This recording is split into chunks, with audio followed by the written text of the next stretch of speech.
এখানে একটা পাত্রে আমি গরম জল বসিয়েছিলাম, সেটা গরম হয়ে গেছে। এবার আমি চাউগুলো তাতে দিয়ে দিলাম। চাউয়ের সাথে তাতে তেল আর নুন দিয়ে দিতে হবে, যাতে চাউগুলো ঝরঝরে হয়ে যায়। চাউটা সেদ্ধ হয়ে গেছে, এবার আমি চাউটা ছেঁকে নেব। এবার কড়াইতে তেলটা গরম করে নিয়েছি ডিমের ভুজিয়া করার জন্য। ডিমের ভুজিয়াটা আমি আলাদা করে করছি, কিন্তু তোমরা চাইলে তোমরা সবজির সঙ্গে একসঙ্গে করে ফেলতে পারো।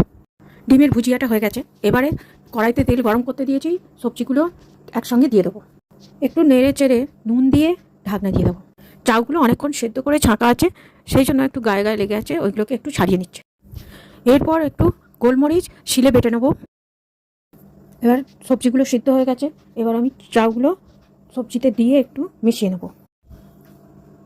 তোমরা চাইলে এতে চাউমিন মশলা দিতে পারো, কিন্তু আমার চাউমিন মশলাটা শেষ হয়ে গেছে, তাই জন্য আমি একটু লঙ্কা গুঁড়ো, একটু হলুদ গুঁড়ো, একটু গরম মশলা এতে দিয়ে দিলাম। তারপর ভেজে রাখা ডিমের ভুজিয়াগুলো এর সঙ্গে দিয়ে দিলাম।